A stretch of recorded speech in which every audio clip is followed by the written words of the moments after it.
السلام علیکم۔ اپنے گلے میں موجود طلائی زنجیر میں پروئے خوبصورت لاکٹ کو دیکھتے ہوئے جوزفین کی آنکھوں میں انوکھی چمک تھی، اور اس چمک کے آگے لاکٹ میں جڑے ہیرے کی چمک ماند پڑ رہی تھی۔ محبت کے تجربے سے گزرتی وہ آج کل خود کو ہواؤں میں اڑتا محسوس کر رہی تھی۔ اس نے اپنی مختصر زندگی میں غربت و افلاس اور شدید جدوجہد دیکھی تھی۔ اس کے طبقے کے لوگوں کو زندگی سے اپنا ناتا جوڑے رکھنے کے لیے بڑا کشٹ اٹھانا پڑتا تھا۔ ایسے میں نواب سلیم اللہ کی یہ حویلی اس کے لیے کوئی ونڈرلینڈ ثابت ہو رہی تھی۔ قیمتی لباس، ایک وقت میں میز پر سجے انواع و اقسام کے کھانے، پرتعیش کمرہ، یہ سب اسے پہلے کب میسر آیا تھا؟ نواب سلیم اللہ سے ملنے والی تنخواہ تو خرچ کرنے کی نوبت ہی نہیں آتی تھی، اور ساری ضروریات ایسے ہی پوری ہو جاتی تھیں۔ اس قدر آسودگی میں نواب زادہ اسد اللہ کی محبت بھی مل گئی تو وہ خود کو دنیا کی سب سے خوش قسمت لڑکی تصور کرنے لگی۔ خوش قسمتی کے اس احساس میں ڈوبی وہ غریب محلے سے آئی لڑکی بھلا محلاتی سازشوں سے کہاں واقف تھی۔ ہاں، اس رات اکا بیگم سے اچانک سامنا ہو جانے پر کچھ خوفزدہ ضرور ہو گئی تھی، لیکن بعد میں اسد اللہ کے دلاسوں نے اسے سنبھال لیا، اور وہ اسد اللہ کی اس بات سے متفق ہو گئی کہ اکا بیگم سے وہ سامنا محض اتفاق تھا، ورنہ اگر ان پر حقیقت کھل گئی ہوتی تو حویلی میں ایک طوفان آ جاتا۔ خاموشی کو امن سمجھنے والوں کو اندازہ نہیں تھا کہ اس خاموشی کے پیچھے بہت بڑا طوفان چھپا ہوا ہے، اور کوئی ہے جو بہت خاموشی سے ان کی محبت پر شب خون مارنے کی تیاری کر رہا ہے۔ اپنے تئیں وہ بہت احتیاط سے ملاقاتوں کا سلسلہ جاری رکھے ہوئے تھے، لیکن نہیں جانتے تھے کہ کچھ خفیہ نگاہیں مسلسل ان کی نگرانی کر رہی ہیں۔ کل شب بھی انہوں نے ایسی ہی ایک ملاقات کی تھی۔ اس ملاقات میں اسد اللہ نے اسے بتایا تھا کہ وہ جاگیر کا انتظام دیکھنے کے لیے کچھ دنوں کے لیے اپنی زمینوں پر جا رہا ہے، اس لیے کچھ عرصہ اسے جدائی برداشت کرنی ہوگی۔ محبت میں جدائی سہنا سب سے زیادہ کٹھن ہوتا ہے، لیکن بہرحال دنیا کا کاروبار بھی نہیں چھوڑا جا سکتا۔ ناچار انہیں ایک دوسرے سے رخصت لینی پڑی۔ اسد اللہ کے پیچھے جوزفین کا سارا دن اپنے معمول کے مطابق گزرا، لیکن وہ ایک کمی سی محسوس کرتی رہی، اور اب شب بصری کے لیے بستر پر لیٹی اس کی دی نشانی سے دل کو بہلا رہی تھی۔ یہ لاکٹ بے شک بہت قیمتی تھا، لیکن جوزفین کے لیے اس کی اصل اہمیت اس لیے تھی کہ اسد اللہ نے خود اپنے ہاتھوں سے اسے یہ لاکٹ پہنایا تھا۔ وہ اس لاکٹ پر اسد اللہ کے لمس کو محسوس کر سکتی تھی، اور بے جان و بے بو پتھر میں اسد اللہ کی محبت کی حرارت اور خوشبو کو پا سکتی تھی۔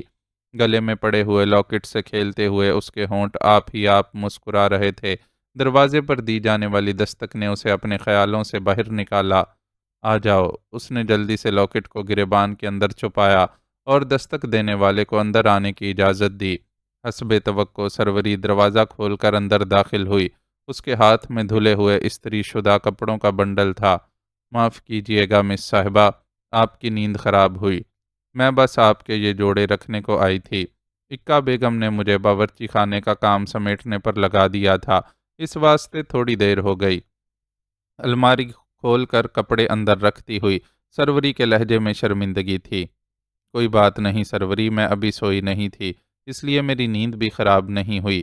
تم شرمندہ نہ ہو، جوزفین نے نرمی سے اس سے کہا، تو وہ پلٹ کر بہت عجیب سی نظروں سے اسے دیکھنے لگی۔ ایسے کیا دیکھ رہی ہو سروری؟ جوزفین کو اس کے انداز پر حیرت ہوئی۔ آپ بہت اچھی ہیں مس صاحبہ، سروری نے بڑی بے ساختگی سے اس کی تعریف کی۔ اچھی تو تم بھی بہت ہو، میرا اتنا خیال رکھتی ہو، سچ تمہاری وجہ سے مجھے بہت آرام ہے۔ جوزفین نے مسکراتے ہوئے پوری سچائی سے اپنے جذبات کا اظہار کیا۔ سروری کہاں کی اچھی ہے، اچھی بری ہے، سروری تو بس حکم کی غلام ہے، جو حکم ملے میرے کو پورا کرنا پڑتا ہے۔ میرے کو میری غلطیوں کے لیے مجبور سمجھ کر معافی دے دینا۔ آپ مجھے معاف کر دیں گی نا مس صاحبہ؟ اس کا لہجہ اب بھی عجیب و غریب تھا، لیکن جوزفین سمجھ نہ سکی اور ہنس کر بولی، کیا بات ہے سروری، آج بڑے عجیب موڈ میں ہو، کہیں اکا بیگم سے زیادہ ہی ڈانٹ تو نہیں پڑ گئی؟ جواب میں سروری زبان سے کچھ نہ بولی اور سر کو زور سے نفی میں جنبش دے کر وہاں سے جانے لگی۔ بات سنو سروری، اگر ہاضمے کا کوئی چورن وغیرہ ہو تو مجھے دے دو، رات کے کھانے کے بعد سے طبیعت کچھ بے چین ہے۔ شاید کھانا زیادہ ہی ہیوی تھا۔ اس نے جاتی ہوئی سروری کو آواز دے کر اس سے کہا، تو وہ سر کو ہلکی سی جنبش دے کر باہر نکل گئی اور تھوڑی دیر بعد ہی اسے چورن کی ایک ڈبیا دے گئی۔ جوزفین نے ڈبیا میں موجود چورن کی تھوڑی سی مقدار پھانکی اور سونے کی کوشش کرنے لگی۔ گزشتہ رات اسد اللہ سے ملاقات کے لیے جانے کے باعث وہ بہت کم نیند لے سکی تھی اور آج دوپہر میں بھی آرام کرنے کے بجائے کتب خانے میں وقت گزارا تھا، اس لیے اصولاً آج اسے جلد نیند آ جانی چاہیے تھی، لیکن نیند اس سے روٹھی ہوئی تھی۔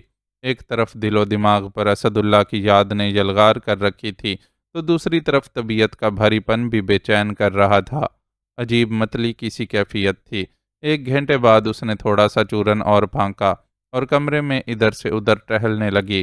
آخر کار اسے اپنی طبیعت میں تھوڑی بہتری محسوس ہوئی اور وہ دوبارہ سونے کے لیے بستر پر آ گئی۔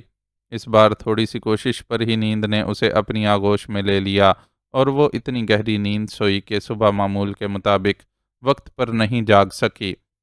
اپنے دیر سے اٹھنے پر وہ ہڑبڑا سی گئی اور سرہانے لگی۔ گھنٹی بجا کر سروری کو کمرے میں بلایا۔ تم نے مجھے جگایا کیوں نہیں سروری؟ اتنی دیر ہو گئی، بچے پڑھنے کے لیے میرا انتظار کر رہے ہوں گے، کتنا برا لگے گا میرا اتنی لیٹ انہیں پڑھانے کے لیے جانا۔ آپا بیگم الگ ناراض ہوں گی، انہوں نے پہلے دن ہی مجھے بتا دیا تھا کہ یہاں ہر کام کے اوقات مقرر ہیں اور مجھے بھی اس پابندی پر عمل کرنا ہوگا۔ سروری کو اس کی کوتاہی پر ڈانٹتی وہ خاصی پریشان ہو رہی تھی۔ آپ پریشان نہ ہو مس صاحبہ، میں اکا بیگم کو صبح ہی بتا دیا تھا کہ آپ کی طبیعت ٹھیک نہیں ہے۔ انہوں نے آپا بیگم سے آپ کی چھٹی کے لیے بات کر لی تھی، اس واسطے میں آپ کو آرام سے سوتے رہنے دیے۔ آپ بولو، آپ کی طبیعت کیسی ہے؟ ناشتے میں آپ کیا کھائیں گی؟ اس کی پریشانی کے جواب میں سروری نے کمال اطمینان سے اسے تسلی دی تو اس کے اعصاب بھی ڈھیلے پڑ گئے اور اس نے گہری سانس لیتے ہوئے بیڈ گراؤنڈ سے اپنا سر ٹکا لیا۔ طبیعت کا بوجھل پن اب بھی برقرار تھا اور وہ بے چینی سی محسوس کر رہی تھی، اس لیے سستی سے بولی، ناشتے واشتے کو رہنے دو، میں پہلے نہاؤں گی تاکہ طبیعت فریش ہو جائے۔ ٹھیک ہے، میں غسل خانہ تیار کر دیتی ہوں۔ سروری نے حکم کی تعمیل کی اور الماری سے کپڑے وغیرہ نکالنے لگی۔ تھوڑی دیر بعد اس نے جوزفین کو غسل خانہ تیار ہونے کی اطلاع دی۔ جوزفین نہا کر نکلی تو سروری تازہ پھلوں کے رس کے ساتھ اس کی خدمت میں حاضر ہو گئی۔ جوزفین نے اس کا شکریہ ادا کیا اور گلاس لبوں سے لگا لیا۔ ابھی اس نے مشکل سے آدھا گلاس ہی پیا ہوگا کہ اس کے کمرے کا دروازہ زوردار آواز سے کھلا۔ اس نے چونک کر دروازے کی طرف دیکھا، وہاں آپا بیگم، عالیہ اور نواب بیگم موجود تھیں۔ ساتھ ہی سروری اور اکا بیگم بھی مؤدبانہ انداز میں نظر آ رہی تھیں۔ اس پوری فوج کو دیکھ کر اسے کسی غیر معمولی پن کا احساس ہوا اور وہ بوکھلا کر اپنی جگہ سے کھڑی ہو گئی۔ آپ لوگ یہاں؟ کوئی کام تھا تو مجھے بلوا لیا ہوتا۔ حیران و پریشان وہ بس اسی قدر کہہ سکی۔ نکو بی بی، تم جیسے فنکاراں تو قدر کرنے کے لائق ہوتے ہیں، اس لیے ہم تمہیں زحمت نہیں دیے اور خود یہاں چلے آئے تاکہ تمہیں تمہاری فنکاری کی داد دے سکیں۔ آپا بیگم کے لہجے میں سانپ کی سی پھنکار تھی، البتہ ان کے ساتھ آئی دیگر خواتین لب بستہ کھڑی ہوئی تھیں۔ جی آپ کیا کہہ رہی ہیں؟ میں سمجھ نہیں پا رہی۔ جوزفین مزید بوکھلاہٹ کا شکار ہوئی۔ ابھی سب سمجھ آ جائے گا۔ اکا بیگم اور سروری، آپ دونوں کمرے کی تلاشی لیجئے۔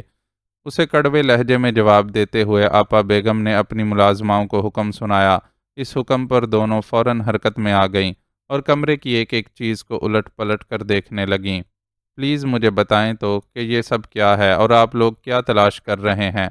اس اٹھا پٹخ میں جوزفین نے ہراساں ہو کر دہائی دی، صاحبزادی عالیہ کے وہ زیورات تلاش کر رہے ہیں جو رات تم نے بہت چالاکی سے چرا لیے تھے اور اب شاید یہاں سے فرار کی ترکیبیں سوچ رہی تھیں۔ آپا بیگم نے کاٹدار لہجے میں اسے جواب دیا تو اس کا بدن سنسنا اٹھا اور وہ چیخ کر بولی، آپ مجھ پر غلط الزام لگا رہی ہیں، میں نے کوئی چوری نہیں کی ہے۔ اچھا تو پھر وہ کیا ہے؟ آپا بیگم نے طنز سے اشارہ کیا۔ اس نے ان کے اشارے کی سمت دیکھا۔ اکا بیگم الماری سے طے کیے ہوئے کپڑے نکال کر ان کی تہیں کھول رہی تھی اور ایک دوپٹے میں لپٹی سرخ مخملی پوٹلی سامنے آ کر اسے منہ چڑھا رہی تھی۔ کھولیے اس پوٹلی کو، آپا بیگم نے جلالی لہجے میں حکم دیا تو اکا بیگم نے پوٹلی کے منہ پر بندھی ریشمی ڈوری کی گرہ کھول کر اسے بستر پر الٹ دیا۔ کئی قیمتی زیورات نکل کر بستر پر بکھر گئے۔ جوزفین نے حیرت سے ان زیورات کو دیکھا وہ جانتی تھی کہ یہ صاحبزادی عالیہ کے زیورات ہیں۔ کل شام ہی جب وہ حسب معمول عالیہ کو پڑھانے اس کے کمرے میں گئی تھی تو عالیہ اپنے سامنے یہ زیورات بکھرائے بیٹھی تھی۔ اس نے زیورات جوزفین کو دکھاتے ہوئے بتایا تھا کہ اس کی والدہ نواب بیگم نے اسے اس کی شادی پر دینے کے لیے یہ زیورات بنوائے ہیں۔ جوزفین نے دل کھول کر ان خوبصورت و قیمتی زیورات کی تعریف کی تھی۔ تعریف سن کر عالیہ خوش ہو گئی تھی اور پھر ان زیورات کو سمیٹ کر اس کے سامنے ہی الماری میں رکھ دیا تھا۔ اس کے بعد حسب معمول جوزفین نے اسے پڑھانا شروع کر دیا۔ دوران پڑھائی عالیہ اپنی والدہ کے بلاوے پر کچھ دیر کے لیے کمرے سے باہر بھی گئی تھی اور شاید یہیں سے جوزفین کے لیے شک کی بنیاد پڑی تھی۔ اب آنکھیں پھاڑے کیا دیکھ رہی ہو؟ صاحبزادی عالیہ نے سادگی میں تمہیں اپنے اتنے قیمتی زیورات دکھائے تو تمہاری نیت خراب ہو گئی اور موقع پاتے ہی تم نے انہیں چرا کر اپنے پاس رکھ لیا۔ اگر عالیہ کو بر وقت زیورات کی چوری کا علم نہ ہو جاتا تو یقیناً تم کسی بہانے سے انہیں لے کر یہاں سے فرار ہو جاتی۔ آپا بیگم اس پر الزامات کی بوچھاڑ کر رہی تھیں۔ طبیعت کی خرابی کے باعث وہ پہلے ہی نڈھال تھی۔ اتنے بڑے الزام کو سن کر اس کا سر اور بھی بری طرح چکرانے لگا۔ میں نے یہ جیولری چوری نہیں کی۔ مجھے نہیں معلوم کہ یہ کیسے میری الماری میں آ گئی۔ کمزور آواز میں اپنی صفائی پیش کرتے ہوئے اس کی نظر سروری پر پڑی۔ اسے اپنی جانب دیکھتا پا کر اس نے نظریں چرا لیں۔ یکدم ہی جوزفین پر بہت کچھ منکشف ہو گیا۔ رات سروری کا اس کے کپڑے لا کر رکھنا اور خود کو مجبور ظاہر کرتے ہوئے بلا وجہ ہی معافی طلب کرنا بے معنی نہیں تھا۔ اس حویلی میں اس کے خلاف باقاعدہ ایک سازش تیار کی گئی تھی اور شاید اس سازش میں حویلی کی ساری کرتا دھرتا خواتین شامل تھیں۔ سازش کی وجہ وہ خود بھی جانتی تھی۔ اس نے اس اونچی حویلی میں رہنے والے نوابزادے سے محبت کی تھی اور یہاں بسنے کے خواب دیکھنے لگی تھی۔ حویلی والوں کے لیے وہ مخمل میں ٹاٹ کے پیوند کی مانند تھی۔ چنانچہ انہوں نے اسے حویلی بدر کرنے کا فیصلہ کر لیا تھا اور اس مقصد کے لیے وہ موقع چنا گیا تھا جب صاحبزادہ اسد اللہ حویلی میں موجود نہیں تھا۔ صورتحال کو سمجھ کر اس کے ہاتھ پاؤں اور بھی ٹھنڈے پڑ گئے۔ وہ سمجھ سکتی تھی کہ اس کے ساتھ کیا ہونے والا ہے اور اس انجام سے بچنے کے لیے اس کے پاس کوئی تدبیر نہیں تھی۔ سروری اس کے لرزاں وجود پر ایک قہر بری نظر ڈالتے ہوئے آپا بیگم نے ملازمہ کو پکارا اور پھر حکم صادر کیا، اس لڑکی کا سارا سامان باندھ کر اس کے حوالے کرو اور اسے حویلی کے دروازے سے باہر چھوڑ آؤ۔ اس حویلی میں کسی چور کے لیے کوئی گنجائش نہیں ہے۔ بے رحمی سے حکم صادر کرنے کے بعد وہ وہاں رکی نہیں اور گردن اکڑائے باہر نکل گئیں۔ جوزفین کے اندر اب اتنی طاقت بھی نہیں رہی تھی کہ اپنے قدموں پر کھڑی ہو سکے، چنانچہ بستر کے کنارے پر ٹک گئی اور رحم طلب نظروں سے عالیہ اور نواب بیگم کی طرف دیکھنے لگی۔ عالیہ تو نظر چرا کر فوراً ہی کمرے سے باہر چلی گئی، لیکن نواب بیگم اس کی آنکھوں میں دیکھتی رہیں اور پھر ایک گہری سانس لے کر بولیں، ہمیں افسوس ہے لیکن ہم آپ کے لیے کچھ نہیں کر سکتے۔ آپ کو اپنے کیے کی سزا بھگتنی ہوگی اور فوراً اس حویلی سے جانا ہوگا۔ یہاں آپ کے لیے کوئی گنجائش نہیں ہے۔ نواب بیگم کے ادا کیے جملے معنی خیز تھے۔ شاید وہ اسے بتا رہی تھی کہ اسد اللہ سے محبت کرنے کے جرم کو معاف نہیں کیا جا سکتا اور نہ ہی اسے اس حویلی میں جگہ مل سکتی ہے۔ جوزفین کا دل چاہا کہ وہ خوب چیخ چیخ کر ان سب کی سازش کو بے نقاب کرے اور اعلان کر دے کہ اسد اللہ کے واپس آنے تک وہ یہاں سے نہیں جائے گی، لیکن نواب بیگم کے اگلے جملوں نے اسے اپنی اس خواہش کا گلا گھونٹ دینے پر مجبور کر دیا۔ وہ کہہ رہی تھی، آپا بیگم تو آپ کو چوری کے الزام میں پولیس کے حوالے کر دینے کی خواہش مند تھیں، لیکن ہمیں آپ کی کم عمری پر ترس آ گیا اور ہم نے بمشکل انہیں اس بات پر راضی کیا کہ آپ کو محض ملازمت سے برخاست کر دینے پر اکتفا کر لیا جائے، اس سے پہلے کہ ان کا مزاج مزید برہم ہو اور وہ دوبارہ اپنا فیصلہ بدل لیں۔ بہتر ہوگا کہ آپ یہاں سے روانہ ہو جائیں۔ اسے مشورہ دینے کے بعد انہوں نے بھی کمرہ چھوڑ دیا۔ اس عرصے میں سروری خاموشی سے اس کا سامان باندھتی رہی اور اکا بیگم کھڑی نگرانی کرتی رہی۔ اپنے ساتھ ہونے والے اس سلوک پر جوزفین کی آنکھوں میں آنسو آ گئے، لیکن کسی سے کچھ بھی کہنا بیکار تھا، یہاں تک کہ اس نے اس سازش کے اہم مہرے سروری سے بھی کوئی شکایت نہیں کی اور اسے اپنا سامان باندھتے ہوئے دیکھتی رہی۔ چلیں مس صاحبہ، میں آپ کو حویلی کے بیرونی دروازے پر چھوڑ آتی ہوں۔ سامان باندھ چکنے کے بعد سروری نے اس سے دھیمی آواز میں کہا تو وہ کسی معمول کی طرح کھڑی ہو گئی اور سروری کے ساتھ چل پڑی۔ زنان خانے سے حویلی کا بیرونی پھاٹک خاصے فاصلے پر تھا یہ فاصلہ طے کرتے ہوئے اسے یاد آیا کہ جب وہ اس حویلی میں داخل ہوئی تھی تو ایک شاندار گاڑی میں سوار تھی، اور اس گاڑی کی ڈرائیونگ سیٹ خود نواب زادہ اسد اللہ نے سنبھال رکھی تھی۔ چند ماہ قبل ملنے والی اتنی عزت کے بعد وہ تصور بھی نہیں کر سکتی تھی کہ وہ اس حویلی سے یوں نکالی جائے گی کہ اس پر چوری جیسے کبھی فعل کا الزام ہوگا۔ وہ جانتی تھی کہ یہ الزام محبت کا تاوان ہے، اور اس نے یہ تاوان بغیر کسی احتجاج کے بہت خاموشی سے ادا کر دیا تھا، اور اب یہ دیکھنے کی منتظر تھی کہ نواب زادہ اسد اللہ محبت کے امتحان سے کیسے گزرتے ہیں۔ اگر وہ سچے تھے تو انہیں یقین ہونا چاہیے تھا کہ جوزفین پر لگا الزام جھوٹا ہے۔ اس یقین کی صورت میں ہی وہ ہر مشکل سے گزر کر اس تک پہنچ سکتے تھے۔ آپ بولیں مس صاحبہ تو آپ کو تانگے میں اسٹیشن تک بھجوا دوں؟ سروری کی آواز نے اسے خیالات کے ہجوم سے نکالا۔ اسٹیشن؟ اسٹیشن پر کیوں؟ اس نے حیرت سے ایسے پوچھا جیسے سروری نے کوئی انوکھی بات کہہ دی ہو۔ آپ کو بمبئی واپس جانا ہوگا، اور ادھر جانے کو ریل گاڑی تو اسٹیشن سے ہی ملے گی نا؟ اس کی حیرت پر سروری نے کچھ حیرانی سے وضاحت کی۔ بمبئی واپس جانا ہوگا؟ نہیں، میں نواب اسد اللہ سے ملے بغیر بمبئی واپس نہیں جاؤں گی، میں یہیں حیدرآباد میں رہوں گی۔ منہ میں بڑبڑاتے ہوئے اس نے فیصلہ کیا، اور اس فیصلے کے ساتھ ہی اسے وہ مشفق خاتون سبیہہ بیگم یاد آئیں جو حیدرآباد آتے ہوئے اس کی ہم سفر تھیں، اور جنہوں نے بڑے خلوص سے اسے پیشکش کی تھی کہ اگر اسے نواب سلیم اللہ کی حویلی میں ملازمت نہ ملے تو وہ نواب فراست بیگ کی کوٹھی پر چلی آئے۔ سبیہہ بیگم نواب فراست بیگ کی حویلی میں برسوں سے ملازم تھیں، اور ملازمین میں ان کی جو عزت اور مقام تھا، اس کی بنیاد پر انہیں یقین تھا کہ ان کی سفارش پر جوزفین کو نواب فراست بیگ کے ہاں کوئی نہ کوئی ملازمت ضرور مل جائے گی۔ اس نے فیصلہ کیا کہ اسد اللہ کی واپسی تک وہ سبیہہ بیگم کے پاس جا کر رہ لے گی۔ آپ کیا بول رہے ہیں مس صاحبہ؟ میرے کو بالکل سمجھ نہیں آ رہی۔ کیا ریلوے اسٹیشن نہیں جانے کا ہے؟ اس کی بڑبڑاہٹ سے اندازہ لگاتے ہوئے سروری نے پوچھا۔ تھینک یو سروری، مجھے تمہاری خدمت کی ضرورت نہیں، مجھے جہاں جانا ہوگا خود چلی جاؤں گی۔ اس نے سروری کے ہاتھ میں موجود بیگ جھپٹا، اور قدرے تلخ لہجے میں کہہ کر باقی رہ جانے والا چند قدم کا فاصلہ طے کر کے حویلی کے پھاٹک سے باہر نکل گئی۔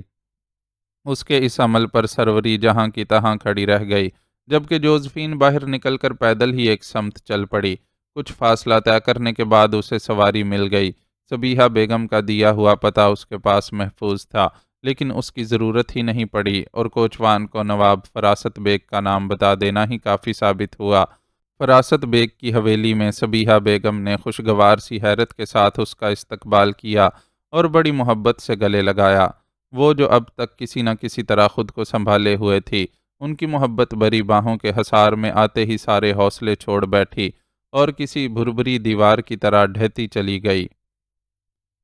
ربن نے تو احتیاط کے پیش نظر رامو کو ہدایت کر دی تھی کہ فاروق کو واپس نہ آنے کا تار بھیج دے، لیکن فاروق تار کے پہنچنے سے قبل ہی واپسی کے لیے چل پڑا تھا۔ چاند بانوں پر کیے گئے قاتلانہ حملے نے اس کے دل و دماغ میں آگ سی لگا دی تھی، اور اس نے فیصلہ کر لیا تھا کہ اس سازش کے ذمہ داروں کو ان کے انجام تک پہنچائے بغیر دم نہیں لے گا۔ اس فیصلے کو کر چکنے کے بعد اس نے شملہ جا کر اپنا سامان لینا تک گوارا نہیں کیا تھا، اور چندی گڑھ سے ہی واپسی کی ٹرین میں سوار ہو گیا تھا۔ شملہ سے سامان لانے کی ذمہ داری اس نے اڈے سے آنے والے دونوں افراد کو سونپ دی تھی، اور خود گولو اور کیتھرائن کے ساتھ عازم سفر ہوا تھا۔ چاند بانوں کی طرف سے اسے یوں فکر نہیں تھی کہ اب اس کے پاس کاجل اور ملازم خاص موجود تھا، وہ دونوں اس کی دیکھ بھال اچھی طرح کر سکتے تھے۔ رقم کا بندوبست اس نے کر دیا تھا، اور ساتھ ہی چندی گڑھ کے اڈے پر بھی کہہ آیا تھا کہ ان لوگوں کی خبر گیری کرتے رہیں۔ چندی گڑھ کے اڈے والوں سے شملہ جاتے وقت ان لوگوں کا اچھا یارانہ ہو گیا تھا، اور وہ پہلے ہی دیدہ و دل فرش راہ کیے بیٹھے تھے کہ واپسی میں وہ لوگ یہاں آئیں گے تو ان کی مہمانداری کریں گے۔ مہمان بننے سے تو فاروق نے وقت کی قلت کے باعث معذرت کر لی، البتہ منو پہلوان کو پیشکش کی کہ وہ چاہے تو اس کے ساتھ بمبئی چل سکتا ہے۔ منو پہلوان جو پہلے ہی سے بمبئی دیکھنے کا خواہش مند تھا، فوراً راضی ہو گیا اور اپنے چچا سے اجازت لے کر سامان باندھ کر اس کے ساتھ چل پڑا۔ ریل گاڑی کے ایک ڈبے میں سوار اب وہ چاروں بمبئی کی سمت سفر کر رہے تھے۔ منو پہلوان اس سفر سے لطف اندوز ہو رہا تھا۔ گولو اور کیتھرائن بھی اس کے ساتھ خوش گپیوں میں مصروف تھے، لیکن فاروق پر خاموشی طاری تھی۔ اس کا دماغ چاند بانوں کے لیے سلگ رہا تھا۔ اور اسے معلوم تھا کہ وہ اس کا انتقام لیے بغیر سکون نہیں پا سکے گا۔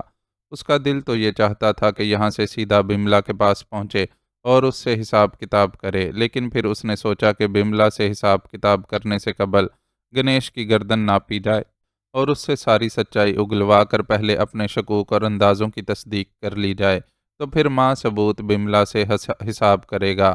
گنیش تک پہنچنے کے لیے اس کا بمبئی پہنچنا ضروری تھا، کیونکہ وہ جانتا تھا کہ اپنے تئیں کام نمٹا لینے والا گنیش واپس شملہ جانے کی بجائے سیدھا بمبئی پہنچے گا۔ بمبئی بھاٹیا سیٹھ کا ٹھکانہ تھا اور گنیش بھاٹیا سیٹھ کے لیے ہی کام کرتا تھا۔ فاروق بھرا، آؤ کچھ روٹی ٹکر کر لو۔ کھڑکی کے قریب بیٹھا وہ آسمان کے آنچل پر ٹکے ستاروں کو یوں ہی خالی نظروں سے دیکھتا اپنے خیالوں میں ڈوبا ہوا تھا کہ پہلوان کی آواز نے اسے چونکا دیا۔ تسی تو لگدا ہے ساڈے نال ہو ہی نہیں، کدھر کھوئے ہوئے ہو؟ منو پہلوان نے اپنی پتھر جڑی انگوٹھیوں سے بھرے ہاتھ کو لہراتے ہوئے اس سے شکوہ کیا۔ اپنے بھاری جثے پر ریشمی رنگین لباس چڑھائے وہ اس سفر کے دوران خاصا خوش نظر آ رہا تھا، اور اس کی یہ معصومانہ خوشی دیکھ کر لگتا ہی نہیں تھا کہ وہ چندی گڑھ کے اڈے کی گدی پر بیٹھنے والا وہ دادا ہے جس کا زور پورے شہر میں چلتا ہے۔ اصل میں موہن داس عرف منو ابھی اتنا زیادہ تجربہ کار نہیں تھا، اور اس کے پیچھے اس کے چاچا کپل داس کا دماغ چلتا تھا۔ کپل داس بھتیجے کی پشت پر تھا اور اسے اس کی طاقت اور پھرتی کا درست طور پر استعمال کرنا سکھاتا رہتا تھا۔ میں یہی ہوں یار، بس زیادہ بولنے کی عادت نہیں ہے، اور سفر میں خاموشی سے باہر کا نظارہ کرنا اچھا لگتا ہے، اس لیے تم ایسا محسوس کر رہے ہو۔ فاروق نے اس کی دلجوئی کے لیے وضاحت کی۔ کوئی گل نہیں، جیسی تہاڈی خوشی ویسے رہو، پر کچھ کھانا پینا تو کر لو، خالی پیٹ تو کچھ بھی چنگا نہیں لگدا۔ منو بشاشت سے ہنسا اور ایک بار پھر اسے کھانے کی دعوت دی تو اس نے انکار نہیں کیا اور ان تینوں کے قریب آ بیٹھا۔ اس گفتگو کے دوران کیتھرائن دسترخوان لگا چکی تھی۔ وہ معاملہ فہم لڑکی تھی اور فاروق کے مزاج کو کافی حد تک سمجھ چکی تھی، اس لیے اسے غیر ضروری طور پر ڈسٹرب کرنے سے گریز کرتی تھی۔ اب بھی اس نے نہایت خاموشی سے کھانا لگایا تھا۔ فاروق کھانا کھانے بیٹھا تو اسے بے ساختہ ہی بمبئی سے اپنا روانہ ہونا یاد آیا۔ اس روز چاند بانو بطور خاص اسے رخصت کرنے اسٹیشن پر آئی تھی اور اس کے بازو پر امام زامن باندھا تھا۔ وہ اپنے ساتھ انواع و اقسام کے کھانوں سے بھرا توشے دان بھی لے کر آئی تھی، اور دوران سفر ان کھانوں کی لذت نے خوب لطف دیا تھا۔ اب وہ واپس بمبئی جا رہا تھا تو بھی وقت رخصت چاند بانو سے مل کر آیا تھا، لیکن اس حال میں کہ وہ بیچاری ہسپتال کے بستر پر لیٹی ہوئی تھی۔ کاش اس نے بھی کوئی امام زامن چاند بانو کے بازو پر باندھا ہوتا۔ بہت حسرت سے سوچتے ہوئے وہ اپنے ساتھیوں کا ساتھ دینے کے لیے کھانا زہر مار کرنے لگا۔ کھانے سے فراغت کے بعد وہ ایک بار پھر کھڑکی کے ساتھ والی نشست پر جا بیٹھا۔ باہر اندھیرے میں دیکھنے کو کیا دھرا تھا، سارے مناظر تو اس کے اپنے ذہن میں جمے ہوئے تھے۔ وہ ادھر ادھر کی سینکڑوں باتیں بیک وقت سوچتا رہا۔ اس کے ساتھی بھی کچھ دیر بعد اپنے اپنے مشاغل ترک کر کے سونے کے لیے لیٹ گئے۔ اسے کافی دیر بعد بیت الخلاء جانے کی ضرورت محسوس ہوئی تو اپنی جگہ سے اٹھا۔ باہر قدم رکھتے ہی اسے اپنے پیچھے ہلکی سی سرسراہٹ محسوس ہوئی۔ وہ بہت تیزی سے پلٹا اور پھر پھرتی ہی اس کے کام آ گئی، ورنہ چمکتا ہوا چاقو کا پھل اس کی پشت میں اتر چکا ہوتا۔ جس جگہ وہ موجود تھا وہاں روشنی بہت کم تھی، پھر بھی اس نے حملہ آور کو شناخت کر لیا۔ وہ ماجد علی تھا۔ اس شخص سے ان کی چندی گڑھ جاتے ہوئے ریل میں ہی ملاقات ہوئی تھی۔ وہ بمبئی سے شکنتلا نامی ایک نو عمر امیر زادی کو ورغلا کر اس کے قیمتی زیورات سمیت اسے چندی گڑھ لے جا رہا تھا۔ اس کا ارادہ تھا کہ چندی گڑھ پہنچ کر شکنتلا کے زیورات ہتھیا لے گا اور اسے کسی کے ہاتھ بیچ دے گا، لیکن ربن کے درمیان میں پڑنے سے وہ اپنے اس ارادے میں ناکام رہا۔ بعد میں اس نے چندی گڑھ میں بھی شکنتلا کو تنگ کرنے کی کوشش کی تھی، لیکن ایک بار پھر منہ کی کھانی پڑی تھی، اور اسے منو پہلوان اور اس کے چچا کپل داس نے اپنے اختیارات کا استعمال کرتے ہوئے تھانے میں بند کروا دیا تھا۔ وہاں سے یہ شخص شاید کسی طرح ساز باز کر کے باہر نکلنے میں کامیاب ہو گیا تھا۔ فاروق وغیرہ کو اس نے چندی گڑھ میں دیکھا ہوگا تو اس کے دل میں انتقام کی آگ بھڑک اٹھی ہوگی، اور اس آگ کو بجھانے کے لیے ہی اس وقت وہ فاروق پر حملہ آور ہوا تھا۔ فاروق نے اس کے پہلے حملے سے بچ جانے کے بعد نہایت چابک دستی سے اپنی جیب میں ہمہ وقت پڑا رہنے والا چاقو باہر نکال لیا تھا۔ لیکن چاقو نکال لینے کے باوجود اس نے ماجد علی پر اس کا استعمال نہیں کیا۔ اس کی تیز نگاہوں نے ماجد علی کے چاقو تھامنے کے انداز کو دیکھ کر بھانپ لیا تھا کہ اس شخص کو چاقو سنبھالنے کا ہنر نہیں آتا اور نہ ہی وہ اس کی چاقو زنی کے آگے ٹھہر سکتا ہے۔ ایسے اناڑی پر اپنے چاقو کا استعمال کرنے کی بجائے اس نے یہی مناسب سمجھا کہ اسے یوں ہی قابو کیا جائے۔ اس نے ماجد علی کے دوسرے وار سے قبل ہی تیزی سے اپنی لات چلائی، جس کے نتیجے میں وہ لڑکھڑا کر نیچے گرا، لیکن گرنے کے باوجود اس نے ہمت نہیں ہاری اور نیچے پڑے پڑے ہی ہاتھ میں موجود چاقو فاروق کو کھینچ مارا۔ فاروق نے بروقت جھکائی دے کر خود کو اس کے وار سے بچایا۔ چاقو آواز کے ساتھ نیچے گرا۔ فاروق کو اندازہ تھا کہ شور کی آواز سوتے ہوئے مسافروں کو جگا دے گی۔ اس نے اپنا نکالا ہوا چاقو واپس جیب میں ڈال لیا۔ یوں بھی ماجد علی اب نہتھا تھا اور وہ اس سے ہتھیار کے بغیر بھی نمٹ سکتا تھا۔ چاقو رکھ کر اس نے کھڑے ہونے کی کوشش کرتے ہوئے ماجد علی کو اپنے گھونسوں کی زد پر رکھ لیا۔ اپنے بچاؤ کی کوشش کرتے ہوئے اس نے بھی دو چار الٹے سیدھے ہاتھ چلائے اور ساتھ ساتھ بلند آواز میں دھمکیاں بھی دیتا رہا۔ اس کی دھمکیوں میں جان سے مار دوں گا اور چھوڑوں گا نہیں تجھے جیسے جملے واضح تھے۔ اس کی مسلسل توازوں کے دوران فاروق نے اپنے ارد گرد لوگوں کی آوازوں کو سنا اور اپنے ہاتھوں کی رفتار دھیمی کر لی۔ چھڑنا نہیں، بھرکس نکال دو اس کا۔ اسے اپنی پشت پر منو پہلوان کی جوش بھری آواز سب سے واضح طور پر سنائی دے رہی تھی، جو بڑے فراٹے سے ماجد علی کے لیے اعلیٰ پائے کی گالیوں کا استعمال کر رہا تھا۔ سٹاپ، یہ کیا ہو رہا ہے؟ سب آوازوں کے بیچ سنائی دینے والی یہ آواز ریلوے گارڈ کی تھی۔ فاروق نے اس آواز کو سن کر اپنے ہاتھ روک لیے اور پیچھے ہٹ گیا۔ مقابلے کی ناکام کوشش کرنے والا ماجد علی بھی فوراً فرش پر ڈھہ گیا۔ یہ کیا ہو رہا تھا مسٹر؟ یہ کیسا ہنگامہ تھا؟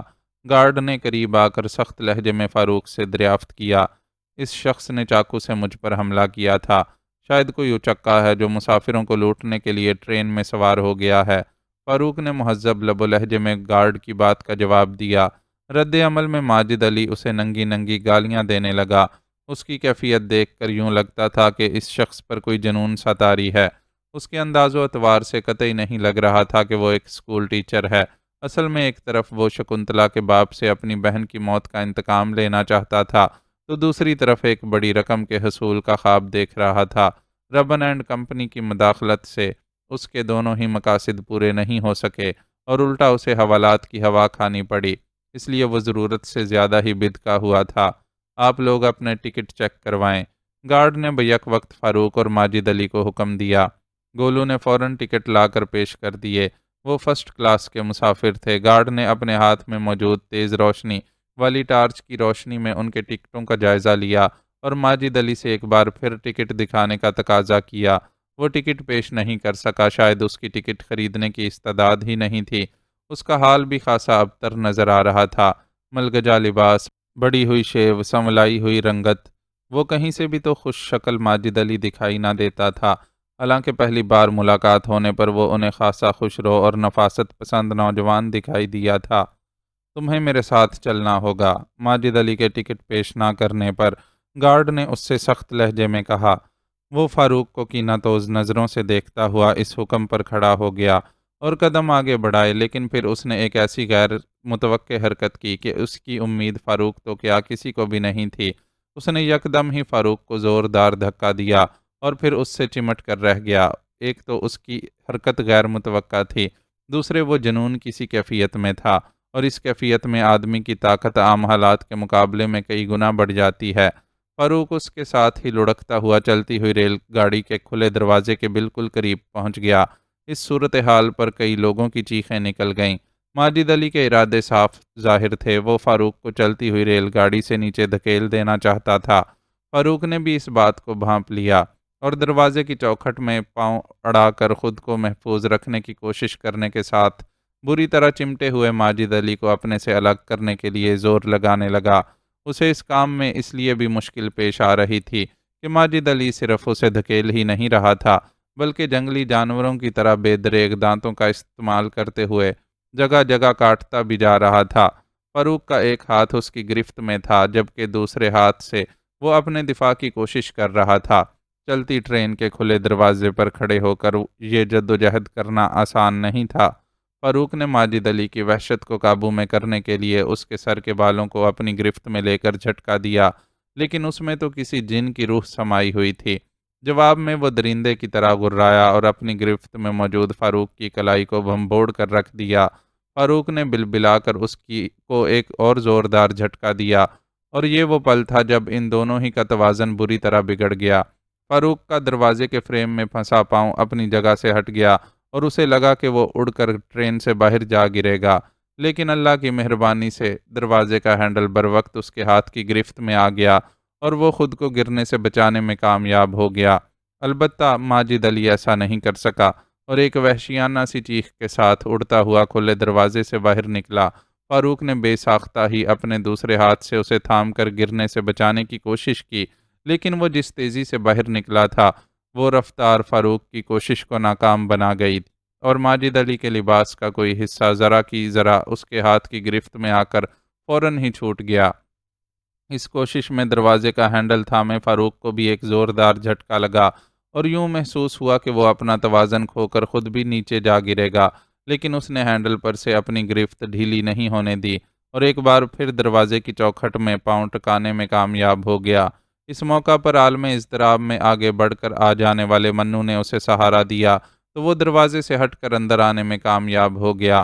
اسی وقت آہستہ ہو جانے والی ریل گاڑی بھی رک گئی۔ اصل میں گارڈ نے ماجد علی کو فاروق کو باہر دھکیلتے دیکھ کر زنجیر کھینچ دی تھی۔ برق رفتاری سے چلتی ٹرین کو رکنے میں کچھ وقت لگتا ہے، اور چند سیکنڈ ہی ماجد علی کی زندگی کا فیصلہ کر گئے تھے۔ ٹرین رکتے ہی فاروق، گارڈ اور منو سمیت کئی افراد نے نیچے چھلانگ لگائی۔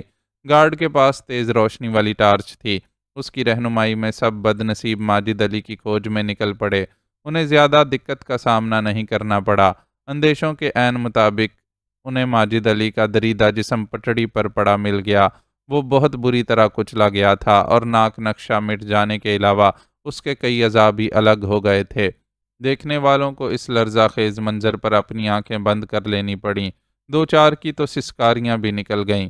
اب وہاں صرف ان کے ڈبے کے مسافر نہیں تھے، بلکہ زنجیر کھینچے جانے پر صورتحال کا جائزہ لینے کے لیے آنے والے عملے کے افراد اور آوازوں پر دوسرے ڈبے سے برآمد ہونے والے پرتجسس مسافر بھی شامل ہو گئے تھے۔ دیکھتے ہی دیکھتے وہ ویرانہ انسانی آوازوں سے بھر گیا۔ ہر کوئی حقیقت حال جاننے کی کوشش کرتا ہوا اپنے اپنے طور پر تبصرے بھی کر رہا تھا۔ ساری صورتحال کے چشمدید گواہ ریلوے گارڈ نے ایک طرف لے جا کر عملے کے افراد کو مختصراً صورتحال سے آگاہ کیا، اور اس کے بعد وہ لوگ اپنی کارروائی نمٹانے لگے۔ مسافروں کو واپس ان کے ڈبوں میں بھیجا گیا۔ فاروق اور اس کے ساتھی بھی اپنی جگہ پر واپس بھیج دیے گئے اور ان کی نگرانی کے لیے ایک گارڈ بھی مقرر کر دیا گیا۔ اس کے بعد شاید انہوں نے ماجد علی کے دریدہ جسم کے ٹکڑوں کو اکٹھا کیا ہوگا، لیکن اس کارروائی کو دیکھنے کے لیے کسی مسافر کو باہر رکنے کی اجازت نہیں دی گئی تھی۔ انتظار کا بوجھل مرحلہ بھی بالآخر گزر ہی گیا اور ویرانے میں کھڑی ریل گاڑی ایک بار پھر حرکت میں آ گئی۔ اس دوران میں کیتھرائن نے سوتے ہوئے چہرے کے ساتھ فاروق کی مرہم پٹی کر ڈالی تھی۔ جہاں جہاں ماجد علی نے کاٹا تھا وہاں جراثیم کش دوا لگانے کے ساتھ اس نے فاروق کو ایک گولی بھی کھانے کے لیے دی تھی۔ پیش آنے والے حادثے نے اسے بری طرح متاثر کیا تھا، لیکن زبان سے کچھ بھی کہے بغیر وہ تندہی سے اپنی ڈیوٹی پوری کرتی رہی تھی۔ ہراساں سا گولو فاروق کے ساتھ جڑ کر بیٹھا ہوا تھا، جبکہ منو پہلوان کا چہکنا بھی بند ہو چکا تھا۔ ماجد علی کی ہولناک موت نے ہی ان سب کو اپنی اپنی جگہ متاثر کیا تھا۔ قانونی کارروائی کے لیے آپ کو آنے والے اسٹیشن پر اترنا ہوگا مسٹر فاروق۔ آپ کے ساتھی چاہیں تو اپنا سفر جاری رکھ سکتے ہیں۔ گاڑی چلے تھوڑی ہی دیر ہوئی تھی کہ عملے کے افراد میں سے آ کر ایک شخص نے انہیں آگاہ کیا۔ فاروق اس حکم پر ایک گہرا سانس لے کر رہ گیا۔ صورتحال کے مطابق یہ حکم غیر متوقع نہیں تھا۔ وہ تو بس یہ سوچ رہا تھا کہ جانے اس پر بمبئی کے راستے کیوں بند ہیں۔ وہ جتنا بمبئی واپس جانے کے لیے تڑپ رہا تھا، رکاوٹیں تھیں کہ کھڑی ہی ہوتی جا رہی تھیں۔ نواب فراست بیگ کی حویلی میں صبیحہ بیگم کا سرونٹ کوارٹر اس کے لیے آج کل جائے پناہ بنا ہوا تھا۔ صبیحہ بیگم اس کی بالکل ایسی خاطر مدارت کر رہی تھیں جیسی اپنی بیٹی رئیسہ کی میکے آمد پر کرتی تھیں۔ ان کی محبت اور خلوص نے جوزفین کو یہ حوصلہ دیا تھا کہ اس نے اپنے سارے حالات بلا کم و کاست انہیں کہہ سنائے تھے۔ سب سن کر انہوں نے یہی رائے دی تھی کہ یقیناً نواب سلیم اللہ کی حویلی کی کرتا دھرتا خواتین کو اس کی اور اسد اللہ کی محبت کا علم ہو گیا تھا، اور انہوں نے نہایت چالاکی سے سازش کا جال بچھا کر اسے حویلی سے نکالنے کا بندوبست کر دیا تھا۔ انہوں نے جوزفین کو دبے لفظوں میں اس حقیقت سے بھی آگاہ کیا تھا کہ اگر وہ خود کو کسی طرح چوری کے الزام سے بری کروانے میں کامیاب بھی ہو جاتی ہے تو اس کا اسد اللہ کی زندگی میں شامل ہونا کار محال ہوگا۔ اسد اللہ کو بے پناہ خاندانی دباؤ کے سامنے اس سے دستبردار ہونا ہی پڑے گا، لیکن جوزفین کو اسد اللہ کی محبت پر اعتبار تھا۔ ہر محبت کرنے والے کی طرح وہ یقین رکھتی تھی کہ اسد اللہ پوری دنیا کو چھوڑ سکتا ہے لیکن اسے نہیں۔ سبیحہ نے بھی سوچا کہ چلو لڑکی قسمت آزما لے تاکہ آئندہ کبھی اسے کوئی پچھتاوا نہ ہو اور یہ حسرت نہ رہ جائے کہ وہ نواب زادہ اسد اللہ کی محبت کو آزمائے بغیر ہی واپس لوٹ گئی تھی۔ انہوں نے اسے تسلی دی تھی کہ وہ جب تک چاہے یہاں اطمینان سے رہ سکتی ہے۔ وہ اپنے طور پر معلوم کرواتی رہیں گی کہ اسد اللہ جاگیر سے واپس لوٹ کر آ گئے ہیں یا نہیں۔ حقیقتاً سبیحہ بیگم نے اسے بے حد سہارا دیا تھا اور وہ پورے آرام سے ان کے ساتھ ٹھہری ہوئی تھی، لیکن اس کی طبیعت کا اضطراب اسے چین نہیں لینے دیتا تھا۔ بار بار اپنی بے عزتی کو یاد کر کے آنکھیں بھر آتی تھیں۔ مستقبل کے خدشات بھی اپنی جگہ تھے۔ وہ سارا دن یقین اور بے یقینی کے درمیان ڈولتی رہتی تھی۔ سبیحہ بیگم حویلی کے باورچی خانے میں بننے والے بہترین کھانے خوان میں سجا کر اس کے سامنے لا کر رکھتیں، لیکن اس سے کچھ کھایا ہی نہیں جاتا تھا۔ سینے پر جیسے کوئی بوجھ سا دھرا رہتا تھا۔ وہ بہت مشکل سے ہی چند لقمے زہر مار کر پاتی تھی۔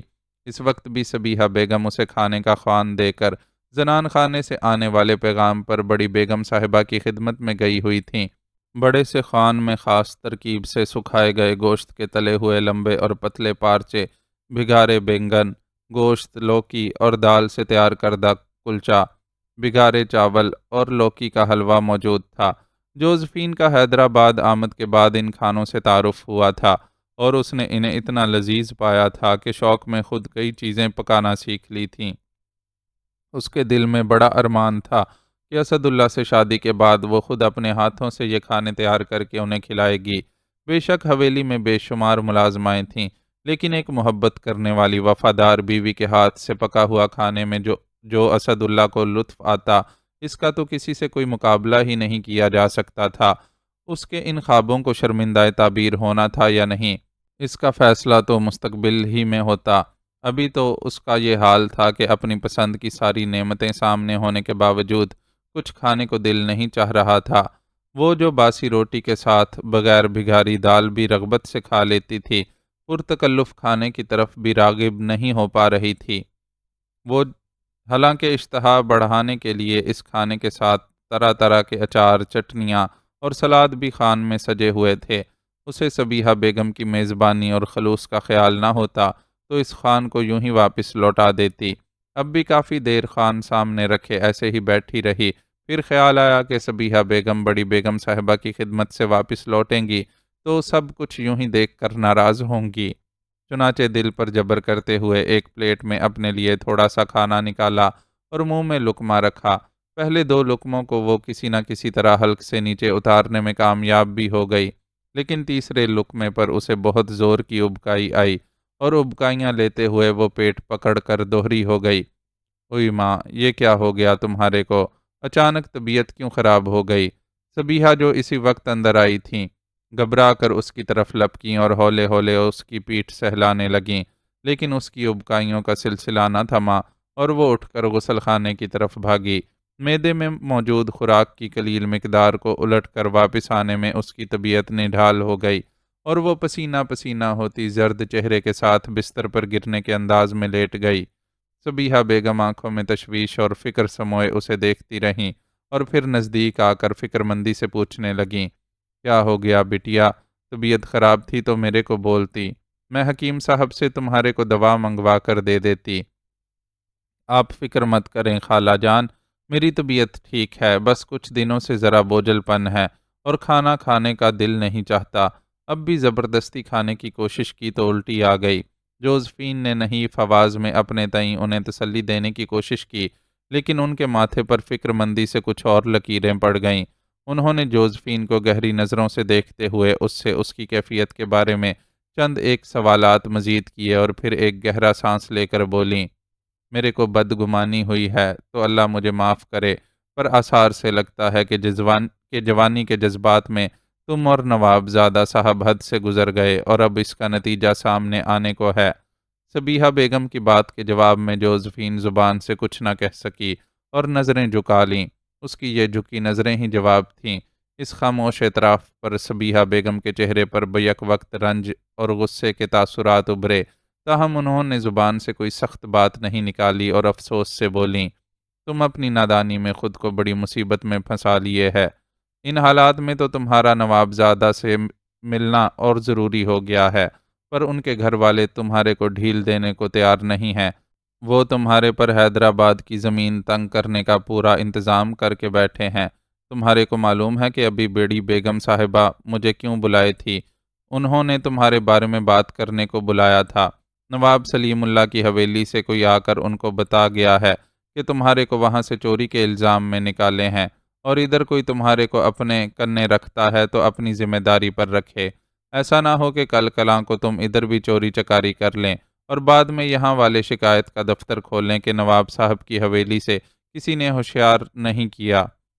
بیگم صاحبہ مجھے صاف بولی کہ صبیحہ تمہاری یہاں بڑی عزت ہے، اس لڑکی کو یہاں رکھ کر تم اپنی عزت گنوانے کا انتظام کیوں کرتی ہو؟ اس کو یہاں سے چلتا کرو۔ اب تم بولو کہ اس حکم کے بعد میں تمہارے کو کیسے ادھر رکھ سکتی ہوں؟ میں بہت شرمندہ ہوں بیٹی، پر میری بھی مجبوری ہے۔ برسوں نواب فراست بیگ کا نمک کھایا ہے، بیگم صاحبہ کا حکم نہ مان کر اس عمر میں اپنے دامن پر داغ نہیں لگا سکتی۔ رہنے کو ٹھکانے کا مسئلہ نہیں، داماد نیک ہے، میں رئیسہ بانو کے گھر میں بھی جا کر پڑھ سکتی ہوں، پر اول تو داماد کے گھر رہنا اچھا نہیں لگتا، دوسرے حویلی سے اپنی وفاداری نبھانا چاہتی ہوں۔ تمہارے واسطے میں اتنا کر سکتی ہوں کہ تمہارے بمبئی واپسی جانے کا بندوبست کر دوں، اور جب نواب زادہ اسد اللہ واپس آئیں تو انہیں تمہارے حالات سے آگاہ کر دوں۔ بلکہ تم ایسا کرنا کہ ان کے نام سے چٹھی لکھ کر مجھے دے جانا، میں وہ چٹھی ان کے حوالے کر دوں گی۔ صبیحہ بیگم نے ایک ہی سانس میں بیگم فراست بیگ کا حکم، اپنی مجبوری اور مسئلے کا ممکنہ حل اسے بتا ڈالا۔ جوزفین توجہ سے ان کی ایک ایک بات سنتی رہی۔ کم عمری کے باوجود وہ خاصی باشعور اور صبیحہ بیگم کی ہر بات کو اچھی طرح سمجھ رہی تھی، چنانچہ اس عارضی ٹھکانے کے چھن جانے کا سن کر بھی حواس باختہ نہیں ہوئی اور تحمل سے بولی، میں آپ کی سب باتیں اچھی طرح سمجھ گئی ہوں خالہ جان، اب میں خود بھی یہاں رہ کر آپ کے لیے مسئلہ بننا پسند نہیں کروں گی۔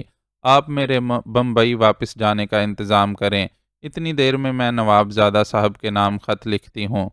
جیتی رہو بیٹی، اللہ مشکلوں کو آسان کرے، میری کسی بات سے دل دکھا ہو تو معافی دے دینا۔ صبیحہ بیگم اسے گلے لگا کر کہتے ہوئے آپ دیدہ ہو گئیں، معافی مانگ کر مجھے شرمندہ نہ کریں، شرمندہ تو میں ہوں کہ میری وجہ سے آپ کو تکلیف اٹھانا پڑی۔ آپ کی محبت اور خلوص کو تو میں ساری زندگی یاد رکھوں گی۔ اپنی موم کی ڈیتھ کے بعد میں نے آپ میں ان کی جیسی خوشبو فیل کی ہے۔ جوزفین ان کے دونوں ہاتھ تھام کر رو پڑی۔ صبیحہ بیگم نے بھی جذباتی ہو کر اس کا ساتھ دینا شروع کر دیا۔ فاروق وغیرہ کو جس جگہ ضروری کارروائی کے لیے ریل سے اتارا گیا وہ کوئی بڑا شہر نہیں تھا۔ اس اسٹیشن پر ریل تقریباً 8-10 منٹ رکی تھی۔ زیادہ پرہجوم اسٹیشن نہیں تھا، لیکن صاف ستھرا اور مختلف اسٹالوں سے سجا ہوا تھا۔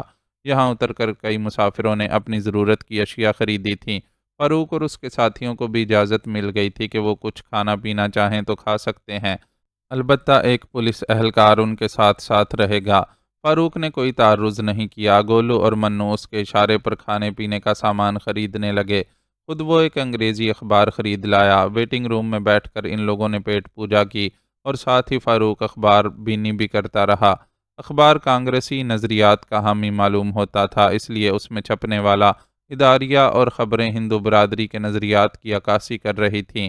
اداریے میں ہندوستان میں مقیم مسلمانوں کے لیے بہت سخت زبان استعمال کی گئی تھی اور ان نا انصافیوں کو خاطر میں لائے بغیر جن کے باعث مسلمان علیحدہ وطن کا مطالبہ کر رہے تھے، مسلمانوں کو غدار قرار دیا گیا تھا۔ خبروں سے فاروق کو یہ بھی علم ہوا کہ 2 دن قبل وہاں کانگریس کا ایک جلسہ بھی منعقد ہوا تھا۔ اس جلسے میں جس قسم کی تقریریں کی گئی تھیں، اس کا بھی اخبار کے طرز تحریر سے اندازہ ہو رہا تھا۔ فاروق جس ماحول میں رہ رہا تھا وہاں اس قسم کے معاملات میں زیادہ دلچسپی نہیں لی جاتی تھی، لیکن وہ ایک تعلیم یافتہ اور باشعور انسان ہونے کی حیثیت سے ان حالات کو اچھی طرح سمجھ رہا تھا، اور اس کا شعور گواہی دے رہا تھا کہ تاریخ کا کوئی بڑا واقعہ ظہور پذیر ہونے کو ہے۔ حالات جس رخ پر جا رہے تھے ان سے ہر شخص ہی متاثر ہوتا، چاہے وہ ان سارے معاملات میں ملوث ہوتا یا خود کو لا تعلق رکھتا۔ ملکی حالات پر دل میں فکر مند ہوتا ہوا وہ اپنے ساتھیوں کی طرف متوجہ ہو گیا۔ وہ سب کھانے سے فارغ ہو چکے تھے۔ اس نے بھی جلدی جلدی اپنی چائے ختم کی، پھر وہ اپنے ساتھ موجود پولیس اہلکار کے ساتھ روانہ ہو گئے۔ مقامی تھانے میں ان سب کے بیانات ریکارڈ کیے گئے۔ ڈیوٹی افسر نے فاروق سے بہت سے سوالات کیے۔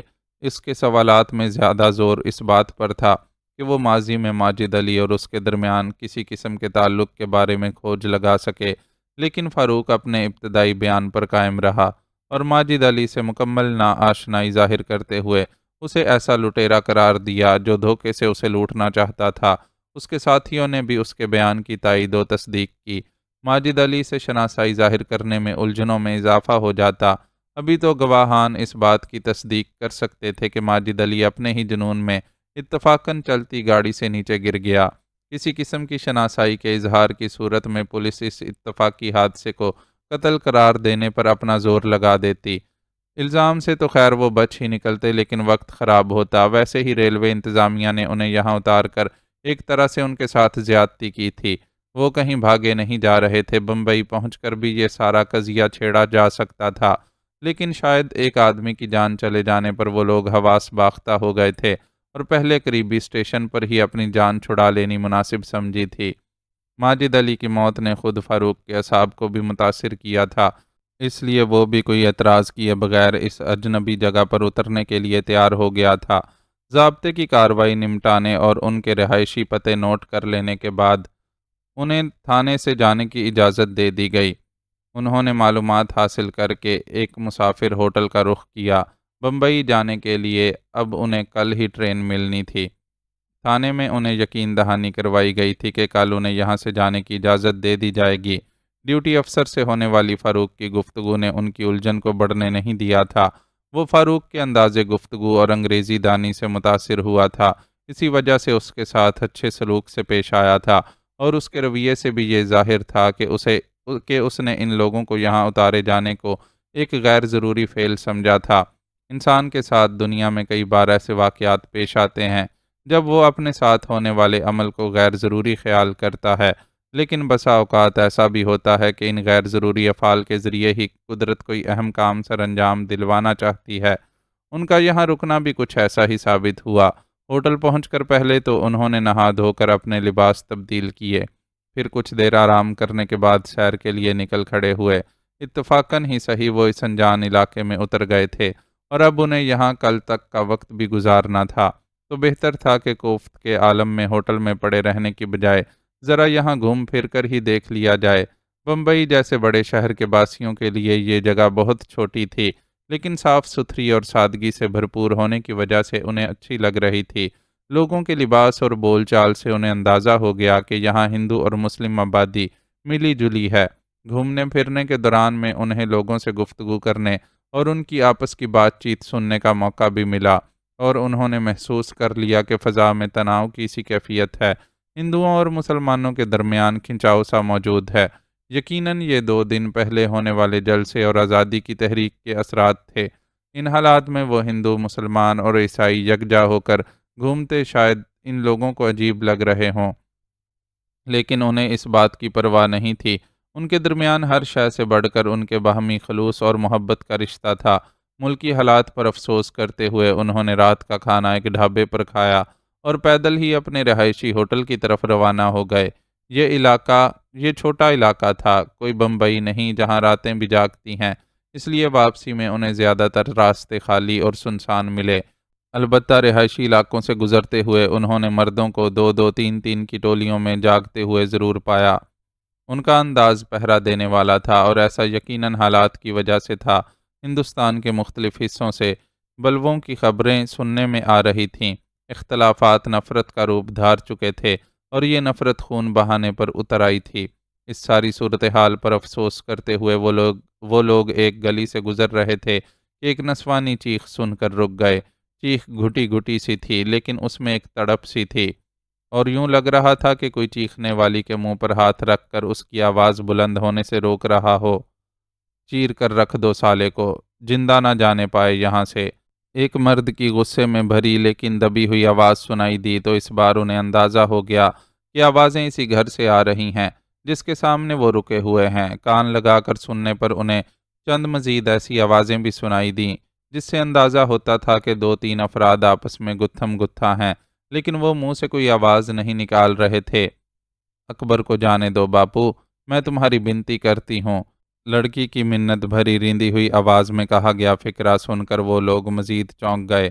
شاید لڑکی کے منہ سے ہاتھ ہٹ گیا تھا اور اب وہ چیخنے کی بجائے منت سماجت کر رہی تھی۔ دور ہو جا تو میری نظروں کے سامنے سے، اس مسئلے سے عشق لڑا کر تو نے سارا دھرم بھرشٹ کر ڈالا ہے۔ تیرے کارن میری برادری میں ناک کٹی تو تیرا خون کر ڈالوں گا۔ غصے کے باوجود مرد نے اپنی آواز کو زیادہ بلند نہیں ہونے دیا تھا۔ اگر وہ اس مکان کے بالکل سامنے نہ کھڑے ہوتے تو انہیں یہ سب سنائی بھی نہ دیتا۔ میری جان لے لو پر اسے چھوڑ دو۔ دیکھو اسے خود بھی تمہاری عزت کی کتنی چنتا ہے، اتنی مار کھا رہا ہے پر منہ سے ایک آواز نہیں نکال رہا۔ لڑکی گویا بلبلا رہی تھی۔ تو اس کا منہ بند کرتی ہے یا نہیں سرسوتی؟ اب یہ بولی تو میں اسے ہمیشہ کے لیے خاموش کر ڈالوں گا۔ مرد کی گراہٹ میں سفاکیت تھی۔ فاروق بے ساختہ ہی لکڑی کی اس کھڑکی کی طرف بڑھا جس کے پٹ تو بند تھے لیکن درمیان میں موجود رخنوں سے اندر جھانکا جا سکتا تھا۔ اندر جھانکنے پر صورتحال واضح ہو گئی۔ کمرے میں جلتی لالٹین کی روشنی میں اس نے ایک درمیانی عمر کی عورت کو نو عمر سی قبول صورت لڑکی کے منہ پر ہاتھ رکھ کر اسے بولنے سے روکنے کی کوشش کرتے ہوئے دیکھا۔ بھگوان کے لیے چپ کر جا پارو، کیوں اپنی جان کی دشمن بنی ہے؟ عورت زبان سے بھی لڑکی کو خاموش رہنے کی نصیحت کر رہی تھی، لیکن فاروق کی توجہ ان ماں بیٹی پر سے ہٹ چکی تھی اور وہ کمرے کے بائیں جانب کے منظر کو حیرت سے دیکھ رہا تھا۔ وہ تقریباً پارو کا ہی ہم عمر ایک نوجوان لڑکا تھا جو پیٹھ کے بل فرش پر لیٹا ہوا تھا اور کم و بیش اسی کی عمر کے دو لڑکے ہاتھوں میں ڈنڈے سنبھالے بلا تکلف اس پر برسانے میں لگے ہوئے تھے۔ زمین پر گرا لڑکا اپنے ہاتھوں اور پیروں پر ان کے وار سنبھال رہا تھا اور صاف لگتا تھا کہ بہت تکلیف میں ہے، لیکن تکلیف کے باوجود اس کے منہ سے کوئی چیخ نہیں نکل رہی تھی۔ لڑکے کے کمال ضبط نے فاروق کو متاثر کیا۔ اگلے ہی لمحے وہ اس کی مدد کرنے کا فیصلہ کر چکا تھا۔ چنانچہ اپنے ساتھیوں کی طرف پلٹا اور گولو کو مخاطب کر کے بولا، تم کیتھرائن کو لے کر ہوٹل پہنچو، میں اور موہن تھوڑی دیر میں آتے ہیں۔ لیکن فاروق بھائی، گولو نے اعتراض کرنے کی کوشش کی جسے فاروق نے ناکام بنا دیا اور زبان سے ایک بھی لفظ نکالے بغیر اسے ہاتھ کے اشارے سے وہاں سے چلے جانے کا حکم دیا۔ اب گولو کے پاس مزید وہاں رکنے کی کوئی گنجائش نہ تھی۔ وہ نہ چاہتے ہوئے بھی کیتھرائن کے ساتھ وہاں سے روانہ ہو گیا۔ ہمیں لڑکے کی مدد کرنی ہوگی ورنہ یہ لوگ اسے جان سے مار دیں گے۔ کھڑکی سے ذرا دور ہٹ کر اس نے سرگوشی میں منو سے کہا تو اس نے تفہیمی انداز میں سر ہلا دیا۔ فاروق نے پہلے کھڑکی کی چوکھٹ پر اور پھر چھجے پر پیر جمائے اور اگلی چھلانگ میں چھت پر پہنچ گیا۔ منو ذرا بھاری تنوتوش کا مالک تھا، لیکن وہ بھی اسی طریقے پر عمل کرتے ہوئے مکان کی چھت پر پہنچنے میں کامیاب ہو گیا۔ چھت پکی تھی اور اس سے نیچے جانے کے لیے لکڑی کا زینہ بھی موجود تھا۔ وہ دونوں احتیاط سے قدم اٹھاتے ہوئے زینے سے نیچے پہنچ گئے اور اس کمرے کا رخ کیا جہاں سارا ڈرامہ جاری تھا۔ اصل میں وہ مکان کا پچھلا کمرہ تھا اور وہ لوگ در حقیقت مکان کے سامنے سے نہیں بلکہ اس کی پشت والی گلی سے گزرتے ہوئے اس کی طرف متوجہ ہوئے تھے۔ مکان اچھا خاصا بڑا تھا اور کھلے صحن کی دوسری طرف مکان کے سامنے کے رخ پر بھی کمرے وغیرہ بنے دکھائی دے رہے تھے۔ فاروق نے منو کو اپنے پیچھے رہنے کا اشارہ کیا اور خود دروازہ دھکیل کر اندر داخل ہوا۔ اس کی اچانک آمد نے کمرے میں موجود تمام نفوس کو بری طرح چونکا دیا۔ ڈنڈے برساتے لڑکوں کے ہاتھ بھی حیرت سے رک گئے۔ کون ہو تم؟ تمہاری ہمت کیسے ہوئی یہاں گھسنے کی؟ سب سے پہلے اسی آدمی نے غصے سے پوچھا جو پارو نامی لڑکی سے گفتگو کرنے کے ساتھ ساتھ ڈنڈے برساتے لڑکوں کو بھی ہدایات جاری کر رہا تھا۔ وہ ادھیڑ عمر کا آدمی تھا جس کے سر کے بال درمیان سے اڑ چکے تھے اور اطراف میں بالوں کی جھالر سی لٹک رہی تھی۔ میں خدائی فوجدار ہوں اور کہیں بھی کسی پر ظلم ہوتے دیکھ کر بیچ میں کودے بغیر نہیں رہ سکتا۔ فاروق نے ادھیڑ عمر آدمی کو گھورتے ہوئے جواب دیا، اچھا تو اس لفنگے کا یار ہے اور اس کی مدد کے لیے آیا ہے۔ رام شام بیٹے، پہلے اس کی ہڈیاں توڑو، پھر اکبر کا حساب کرتے ہیں۔ وہ آدمی اپنے گھر میں کھڑا تھا اور اس کے دو نوجوان بیٹے ہاتھوں میں ڈنڈے تھامے اس کے ساتھ موجود تھے۔ ایسے میں اس نے خالی ہاتھ آنے والے فاروق سے خوفزدہ ہونے کی ضرورت محسوس نہیں کی اور اطمینان سے بیٹوں کو حکم دیا، لیکن یہ حکم دیتے ہوئے بھی اس کی آواز بلند نہیں ہوئی تھی۔ فاروق اس کی مجبوری کو اچھی طرح سمجھ رہا تھا۔ وہ چوری چھپے ملنے آئے ہوئے بیٹی کے عاشق کو سبق تو سکھانا چاہتا تھا، لیکن اسے اس بات کی بھی فکر تھی کہ آس پاس والوں کو خبر نہ ہو اور اس کی عزت سلامت رہے۔ خود فاروق کو بھی ایسی کوئی خواہش نہیں تھی، لیکن وہ اکبر نامی اس نوجوان لڑکے سے بھی ہمدردی محسوس کر رہا تھا، جو یقیناً دیدار یار کے لیے آگ کے دریا میں کود گیا تھا۔ رام اور شام نامی وہ لڑکے اکبر کو جس بے دردی سے مار رہے تھے، اس سے تو یوں لگ رہا تھا کہ وہ اس کی جان لینے سے بھی گریز نہیں کریں گے۔ رات کی تاریکی میں اکبر کو خاموشی سے قتل کر کے کہیں گاڑ دیا جاتا تو اس کے پچھلوں کو کانوں کان خبر نہیں ہوتی۔ اکبر کی تنہائی اور بے بسی نے اسے اس کی مدد پر مجبور کیا تھا اور وہ پرائے پھڈے میں ٹانگ اڑانے کے لیے یہاں موجود تھا۔ معزز ناظرین و سامعین، لائک، کمنٹس اور شیئر ضرور کریں۔ شکریہ۔